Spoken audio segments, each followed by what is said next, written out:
Donc là, on a fait une partie verticale, dans ce sens-là. Donc là, je vais faire la partie horizontale. On a déjà commencé en bas.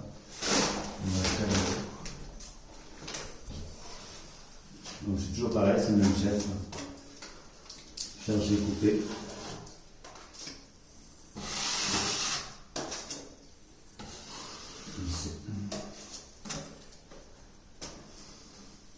Puis là, on fait l'horizontale.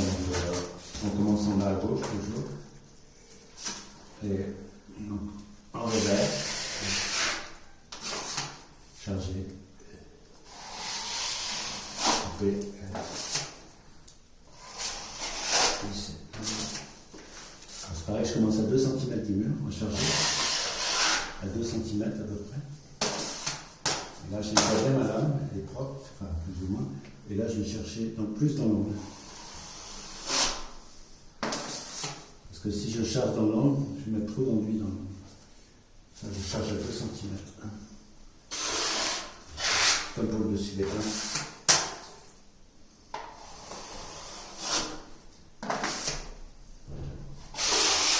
Après, il y a des variantes, on n'est pas obligé de glisser tout le temps.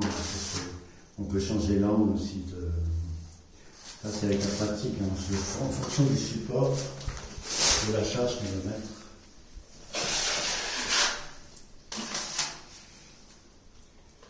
Quand on veut mettre une charge normale, on part de 45 environ. Et si vraiment on veut laisser une grosse charge d'enduit, ben on commence plus couché. Par exemple, enfin je finis ça déjà. Donc là on est venu en revers, et après on va venir en coup droit. Toujours venir mourir sur l'enduit qu'on a fait.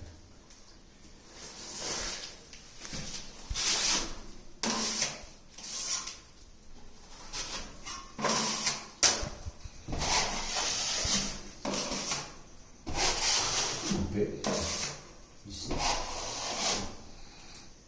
charger. Ah oui, alors quand il y a un angle, il ne faut pas couper tant que tout n'est pas chargé. Donc ici, il manque de charge. On rajoute. Là, on coupe.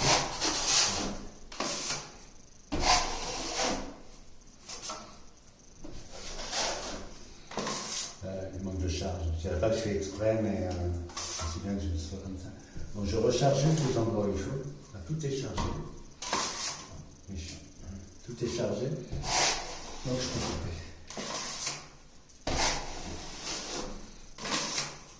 Voilà. Je fais 4 fois. Alors là, je suis parti dans ma 5 minutes de mouvement. Voilà. Là, tout est chargé. Je coupe. Et après, je lisse. Je peux lancer qu'une fois ou deux. Ça dépend aussi de son humeur, si on a le ki ou pas. Le ki, c'est important.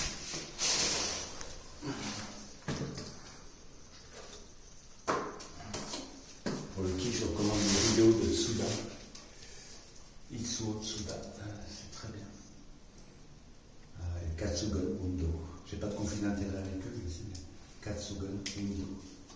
Bon, alors, avec Régis Souvaille. Bon, bref, alors on vient, l'angle de charge, normalement c'est 45, mais on peut partir, si on veut laisser beaucoup d'enduit sur le mur, par exemple si vous avez un mur avec des briques, vous laissez 1 cm, c'est beaucoup, mais c'est comme ça. Il faut partir presque couché, quoi. Voilà. Là je suis couché, je charge à 20 ou 30 degrés. C'est toujours la même force.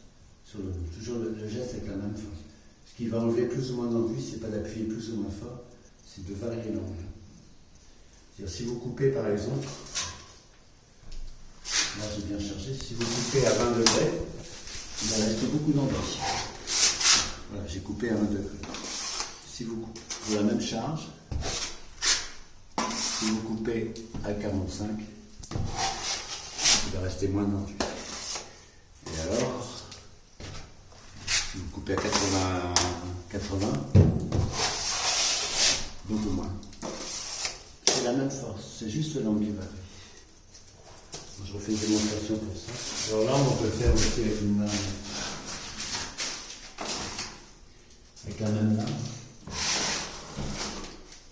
Et c'est pour ça que j'ai limé ici, parce que normalement il y a toujours des petits croutons. Donc ça évite de taper dans les croutons.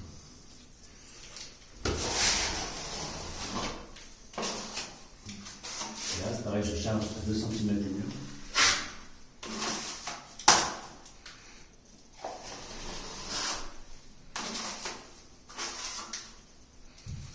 Là, j'ai tellement chargé et coupé, c'est tout. J'ai pas laissé. Mais comme je dis, il faut. J'ai appris les gestes académiques, maintenant il faut varier. Ça dépend aussi vraiment de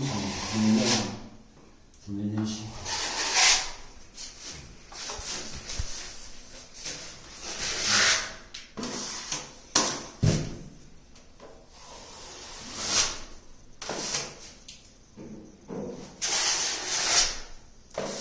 Voilà. Quoi dire d'autre?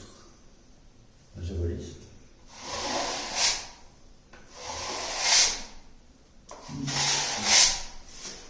Il n'y a plus grand chose à faire. Un petit coup de ponçage pour enlever ça, mais